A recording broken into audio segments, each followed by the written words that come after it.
StartupBus, you get on a bus with people that you don't really know, pitch your idea in the front of the bus, and then over the next 3 days you need to build a product that people can actually use and that you can demo. What we're building is an international community of entrepreneurs. For this competition, identify a vision. You then build a prototype, create a business, rep check, numbscription, job promo plan, caching, yank, my social good.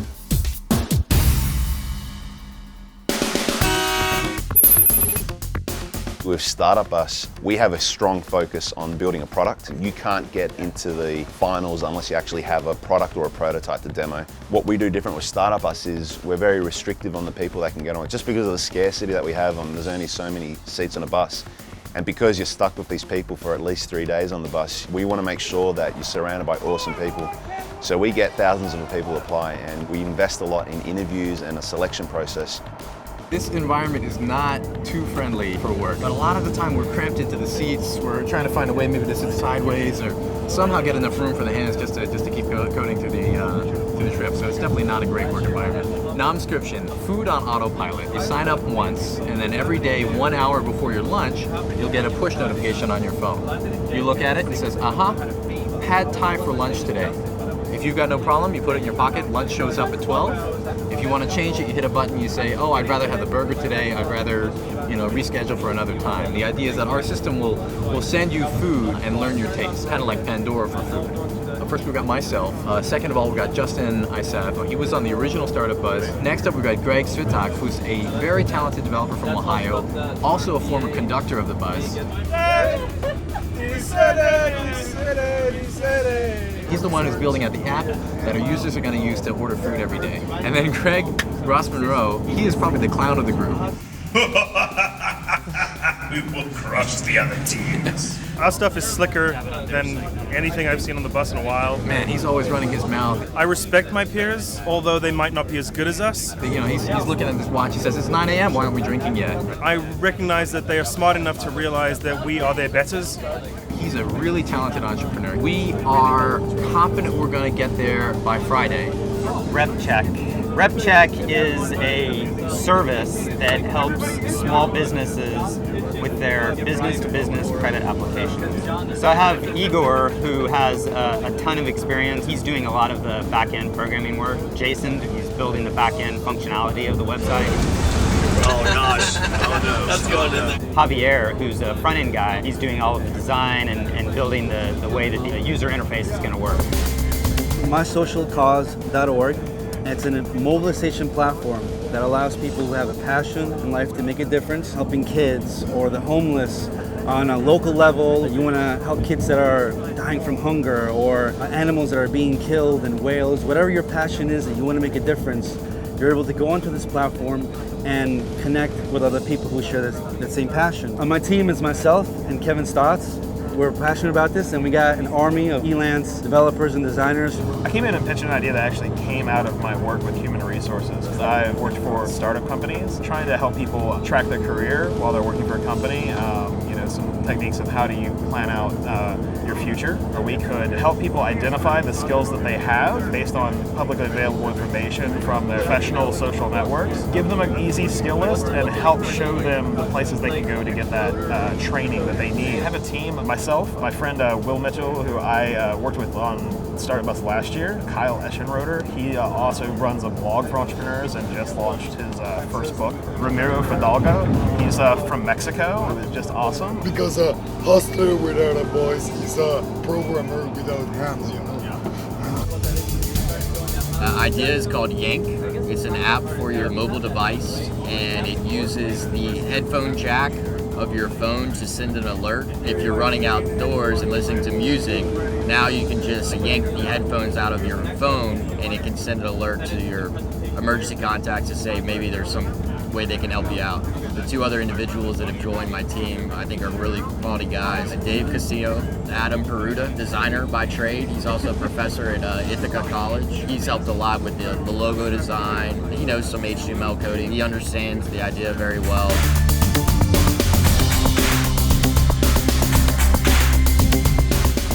Okay, good afternoon, everybody. This is your afternoon update, and this is your afternoon information. First of all, let me just say to you all that I love you. I love you and I care about you, but there are going to be some times here that are going to involve some hard love, and things are going to probably get a little bit tough. Ray Land is a serial entrepreneur. I deliberately wanted to get him to run the Masters bus because I knew that we were going to have a lot of people on that bus that thought they knew the program. So we needed to sort of press a reset button. And this was something that I gave free rein to Ray. It's really intense. Every person that is participating is going to be issued a certain amount of money. You're going to have to spend the money on the team that you want. Now there will be a bottom dollar mark, which is the minimum amount of money that a team needs to continue moving forward from this point. If you choose that you do not want to depart at that certain time whenever your team did not make enough money to continue operation, well then you can be absorbed by a different team, a team that does have enough money to continue to operate. You're gonna pitch each other. You're gonna stand up here and basically bring your team, do whatever you wanna do, and your goal is to earn the dollars of the people on this motor coach. So you're judging each other. Whose sick, twisted idea was it for people to make people turn on each other? This is a TV show, it was my idea.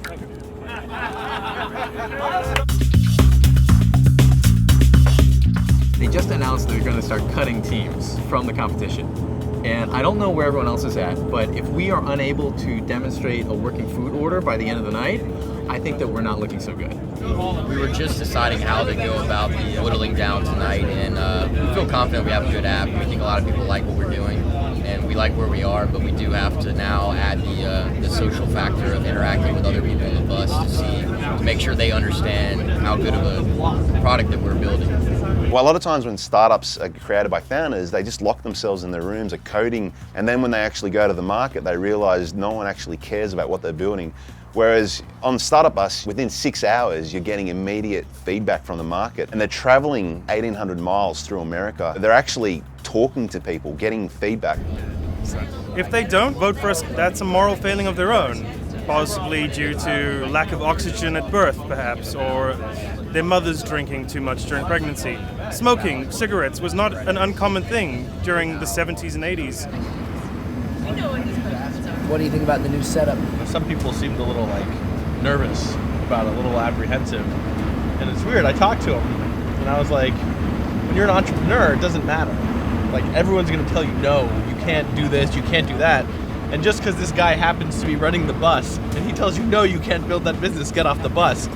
Like, you shouldn't listen to him. Like, that's the biggest test for an entrepreneur. Like, that's what people are going to tell you all the time.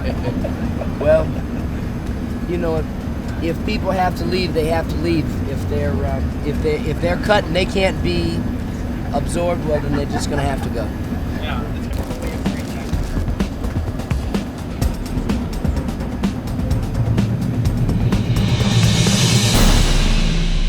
Even though it's 3 days, it's people are basically up 20 hours a day, or they're going 40 hours straight. That's what this is about. You Captain Kirk-ass bitches out there, being on the startup bus, man.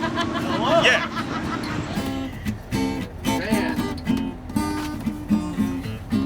Tired. We can't do that and drive. Drive and play? Yeah, right. Where's the autopilot? It's kind of evolved over the years. It very much is a road trip, and there's a lot of stories that happen along the way. Hey Ray, do you like music? Yeah, I like music. How would you like our friend Mark here to come join us? Mark, where are you from? This is my hometown. Oh, okay. Where are you going? Fort Walton Beach, Florida. Oh, really? Yes, sir. Are you on the way?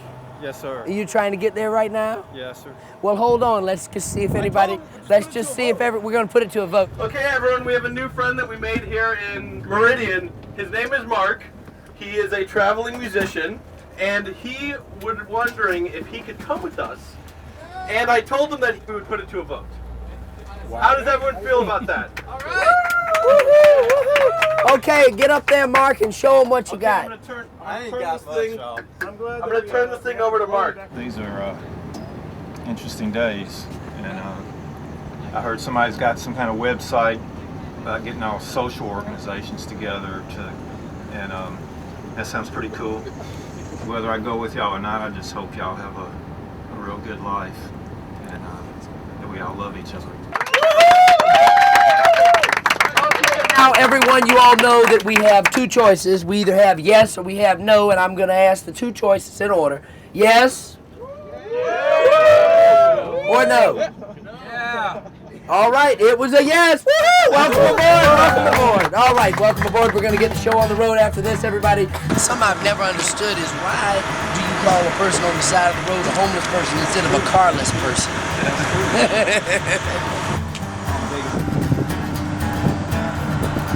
Must be staying in the woods. I think so. There you go. Your name is what now? Mark. Helping people is good, and I love it. So I don't think it's a mistake. All the teams are required to hit milestones. A big part of StartupBus is that uncertainty, and we put a lot of surprises on people in terms of where they go, who they need to pitch, and we don't even announce how this is going to happen. So non-scription, as you know, this is the food play on the bus. And a lot of people are thinking, yeah, you know, you're never going to make real money with food. Well, let me give you a couple facts real quick. There's 1 million restaurant locations in the United States. Their total sales are $660 billion annually, and 170 billion of that is delivery. Seamless, Grubhub, and Delivery.com combined still don't gross $1 billion between the three of them. We are a subscription-based food delivery service. You sign up for us, you get a push notification every morning, 11 a.m., tells you what's coming for lunch. If you don't like it, you can change it. Think of it like Netflix or Pandora for your food. Any questions? Any questions? You want me to sit down and eat at my desk while I work. I think as an employer, as I am, that's a great opportunity. But as an employee, dude, I want to go out. I don't want to sit in the office and eat. That's why all these restaurants set up shop right around offices to feed the people. The people get away, they come back, they're more productive. It may be that the office is not our best case scenario. I know that we are more, at least at the moment, we are more of a long tail solution. We just need to look at customer feedback and see which works. Mark has a question. What's the question? Are you open to kind of a little suggestion? Yes, we're open to suggestions. What about finding a park nearby wherever your customers are? If you need to talk business, you can kind of feel more free to talk in a park away from people sitting around you. Just one suggestion that you might can still encourage people to utilize your business. Currently our system, what it does, it'll actually geolocate and verify that you are near your office when we ask you for the order. And if we notice you're not at the office, we'll say, hey, we notice you're not in part of your normal routine. Do you still want your delivery for 12 p.m.? If you, at that point, either postpone the delivery or provide a different address, we'll deliver to that different address. And again, before the delivery is placed, we do another geolocation just to verify that you haven't moved, because we don't want people to move away from the food before it gets there. The reason I'm pitching RepCheck is that I run a $13 million company that designs and builds oil field equipment. We need to make better decisions about granting credit to our customers. We buy and sell products using credit limits between businesses. That's how we buy and sell products in the industrial equipment industry, right? We actually have distributors that we buy this stuff from, and we get a credit limit from these guys, and our customers get a credit limit from us. What we need to do is we need to determine who might be a bad risk. We do that by exchanging a form with other vendors like us. It's actually filled out by hand in pen, and it's faxed around between us and other vendors that are like us that are reporting on our customers. We need to modernize this process, right? The RepCheck clients will have a productivity tool that helps them streamline this process. It's a lot of work to get the client and then to do the research. However, which I haven't really heard how you're actually going to rate these people. And then in the event that somebody actually hires them, and then whatever you presented wasn't true, and then Will gets screwed out of $1,000. Will's gonna be upset and he might come after you. But that's a small issue. The bigger one is it's a lot of work to maintain, right? A company comes in, they put in all the information, you research them, all's good. 1 year goes by, 2 years goes by. We don't want to be a credit rating agency. What we want to do is we want to facilitate the automated process of gathering trade references first, and then secondly, we want to drag in some social presence information, which is not really being done right now. I heard about a girl getting mugged on a path in Bethesda, Maryland, And I thought there had to be a solution for her to alert somebody and maybe to get some help. I mean, the statistics are very frightening. 1 in 4 females who go into a 4-year degree university could be seriously assaulted or raped. You're running with your phone, listening to music, you have the headphones in your ear. And what is one simple thing that you can do, and that's pulling the cord, yanking the cord out of your phone. We're building a product I believe and I know can be built within the bus within 72 hours. So the initial app is going to be free, and you're going to be able to send the messages up to 3 emergency contact informations. You can do the text message or the email. But if you want your geolocation, if you want your the voice messaging, then that's a premium offering. If someone's getting mugged, they get mugged pretty quick. By the time you make a phone call to your mom or whoever, it's already done. How do you necessarily deal with those situations? So this is, it's not going to stop you from being mugged necessarily. You can, we want to add the feature where your phone will make an alarm noise to maybe scare them off. But the thing is, people know where you are when something happens. MySocialCause.org. When someone has a passion for the whales that are being killed, or human trafficking, or kids that are dying all over the world, people want to make a difference. Now you can keep track of a dozen, hundreds, thousands of people enrolled into this cause with actionable items, and they might be different. Depending on the cause, there's different action items that someone could sign up for. You pay a small fee to use the system to be able to manage all these people. And just with 50,000 users at $20 a month, if you're netting that out, it's 50,000, $20 is $1 million. Skilly Billy was a car salesman, and he had a lot of skills and a lot of potential, but what he really wanted to do was sell motor coaches. But it didn't work out for him because he could not identify the next steps to become a successful motor coach tycoon. Luckily, he was able to visualize the next steps to success using a tool called Skill Me Up. Skill Me Up is a career planning and skill management tool that allows people to visualize and fill the gaps between their current jobs and their dream jobs. So what Skilly Billy did was he jumped on our website, he signed in with LinkedIn, we went and grabbed all of his skills and past work experience, we verified with him that that was relevant to what he was currently doing. A motor coach tycoon. What's it take? Customer acquisition, networking, financial analysis, consumer behavior, impromptu speaking. So, as we can see, Skilly Billy Jr. did not have the impromptu speaking skills. We gave him the courses that he needed to take to get up to speed and get that dream job.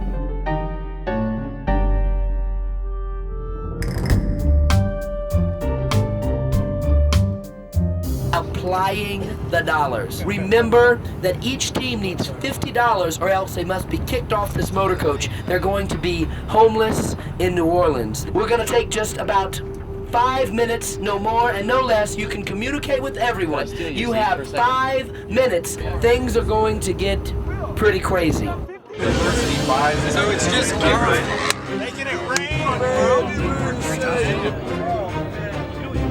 One vote. One vote. Boston! We will give you $7. Oh.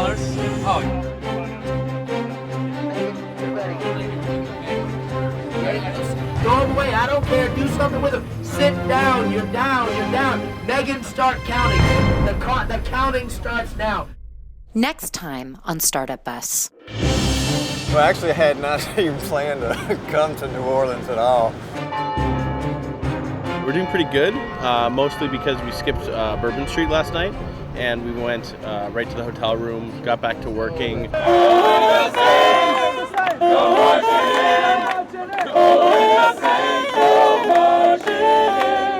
When you don't sleep, and I'm sure anyone can relate to this, like you just get delirious after a certain period of time.